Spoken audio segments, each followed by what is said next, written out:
Familiar faces, worn out places, worn out faces, bright and early for their daily races, going nowhere. There's really a clear, very extreme division between what boys learn and what girls learn. Boys are tough, strong, ready to fight.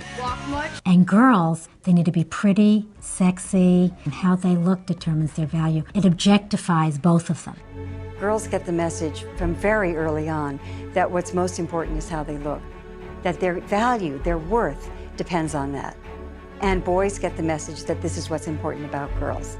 We get it from advertising, we get it from films, we get it from television shows, video games, everywhere we look. There is no appreciation for women intellectuals.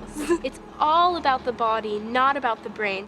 Okay, now he was close, tried to domesticate you, but you're an animal, baby, it's in your nature. Just let me liberate you. You don't need no papers, that man is not your maker, and that's why I'm gonna take your good girls. I know you want it, I know you want it. It's sort of like a hall of mirrors effect, and they feel like the media is sort of saying, well, this is how you should look. But I think that girls can reject that message and put a different one out there. There's absolutely a double standard in every aspect of life, I think, with boys and girls, but online, absolutely. Some guys try to play the macho guy role. Look at your man. Now back to me. Now back at your man. Now back to me. Sadly, he isn't me. But if he stopped using lady-scented body wash and switched to Old Spice, he could smell like he's me.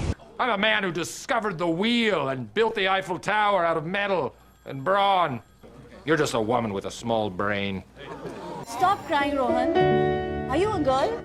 Boys don't cry, okay? Are you a girl? Why are you crying? Stop crying. Stop with the tears. Don't cry. Pick yourself up. Stop with the emotion. Always keep your mouth shut. Nobody likes a tattletale. Bros come before hoes. Don't let your woman run your life. Be a man. So man up, man up, man up, man up. Mama wants some Obama in me. The hood won't pop, hip hop wanna see the common in me. And since it's a senseless contradiction, I end up a misfit trying to fit in. The three most destructive words that every man receives when he's a boy is when he's told to be a man. Are you one of those single-tier people? You are a worthless pansy ass who is now weeping and slobbering all over my drum set like a 9-year-old girl. Growing up as a boy, we was taught that men had to be tough, had to be strong, had to be courageous, dominating, no pain, no emotions, with the exception of anger and definitely no fear. Now you respect me because I'm a threat.